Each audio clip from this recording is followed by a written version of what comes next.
Halo Sobat Bisnis, balik lagi di Euroforia. Saya Muhammad Olga yang akan memberikan kalian informasi seputar Euro 2020. Kali ini, Euroforia akan membahas ulasan pertandingan perempat final yang mengejutkan. Dan apakah Sobat Bisnis sudah bisa menebak siapa yang bakal melenggang ke partai final?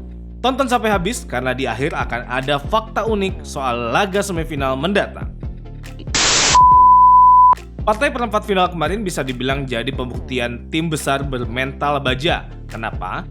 Karena partai kemarin merupakan penentuan siapa yang bisa menjadi pemenang tidak hanya dari strategi, skill, dan juga kerjasama yang baik, tapi juga mental berbicara. Oke, yang pertama, Spanyol versus Swiss. Di episode sebelumnya, kami memprediksi pertandingan akan sulit dan akan ada perpanjangan waktu. Dan benar saja, terbukti. Swiss memberikan perlawanan hebat dan akan menyulitkan Spanyol di perempat final. Dan benar saja, pertahanan Spanyol kelabakan kala serangan balik terus dilancarkan oleh Swiss. Spanyol membuka keunggulan melalui gol bunuh diri Denis Zakaria setelah blocking bola sepakan Jordi Alba justru masuk ke gawang Yann Sommer. Shaqiri akhirnya mampu membuat Swiss menyamakan kedudukan setelah kesalahan bek Spanyol dimanfaatkan Remo Freuler untuk memberikan umpan ke Shaqiri yang menghujam ujung kiri gawang Unai Simon. Skor 1-1 menutup babak 2 kali 45 menit dan dilanjutkan ke babak perpanjangan waktu. Sayang, Swiss gagal menang setelah drama adu penalti Swiss kalah 4-2. Di pertandingan ini Yann Sommer menjadi sorotan. Dirinya mampu menepis 10 tendangan Spanyol dan menepis 2 kali penalti Spanyol.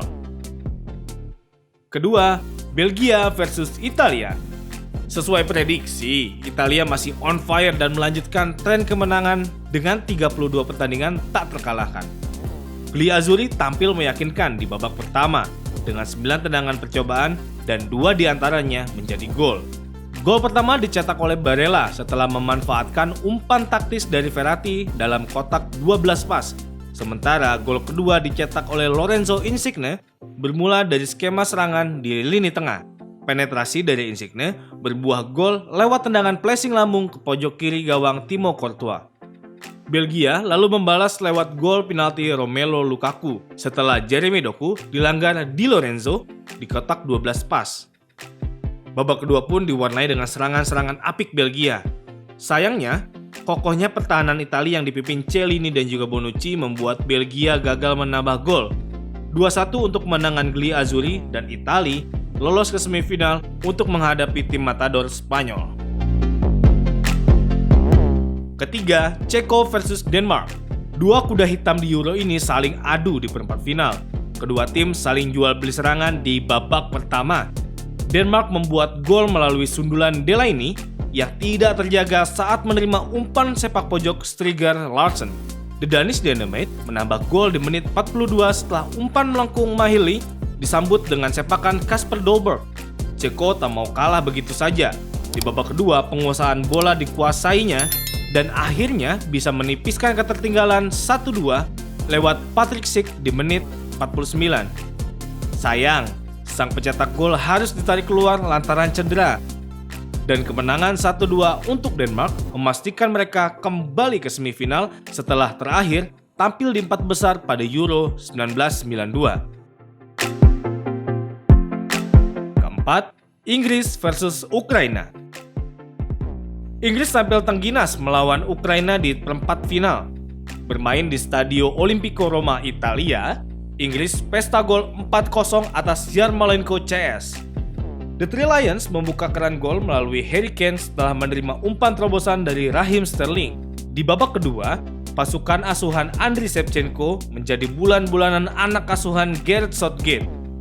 Harry Maguire mencetak gol melalui sundulan setelah menerima umpan dari tendangan bebas Luke Shaw di menit 46. Harry Kane membuat brace memanfaatkan umpan dari Luke Shaw 4 menit berselang. Dan pertandingan ditutup gol Jordan Henderson memanfaatkan sepakan pojok Mason Mount. Inggris menjadi tim terakhir yang lolos ke semifinal dan akan bertemu juara Euro 1992 Denmark. Nah, dari hasil perempat final ini ada beberapa fakta unik dan kami akan rangkum untuk Sobat Bisnis.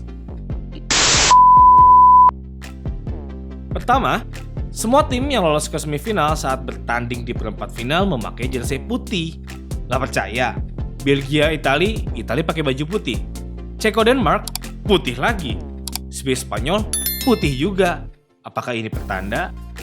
Belum tentu juga sih yang pakai baju putih di semifinal akan lolos ke final. Tapi yang pasti, tren jersey putih lolos itu sudah terlihat dari perempat final.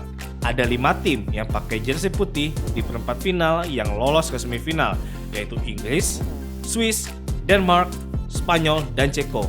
Cuma Portugal aja nih yang gagal walaupun pakai jersey putih.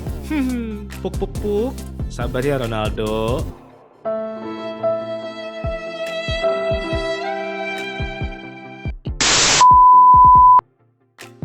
Kedua, catatan clean sheet Inggris. Italia gagal nih bikin gawangnya 90 menit gak kebobolan hingga perempat final setelah kebobolan 1 gol lawan Belgia. Cuma Inggris hingga saat ini yang masih perawan gawangnya dari striker lawan dari awal sampai perempat final Euro. Tanda bahaya nih buat Denmark di semifinal. BTW, Pickford pakai dukun mana sih? Hebat bener jimatnya. Terakhir, 970 passing tanpa hasilkan gol. Spanyol memang gila saat menguasai bola di perempat final. Ball position mereka mencapai 66%. Bahkan, jumlah umpan atau passingnya sampai 1004 dari data flashscore.com. Sayangnya, efektivitas lini depan Spanyol patut dipertanyakan. Karena setelah gol pertama di menit 8 dengan 34 passing, 970 passing dan umpan yang dibuat Spanyol tak mampu diselesaikan jadi gol lagi. Spanyol baru bisa mencetak gol saat tendangan adu penalti. Pertanda burukkah lawan Italia? Apa kabar nih Morata? Itu aja ulasan pertandingan dan fakta menarik jelang Euro 2020.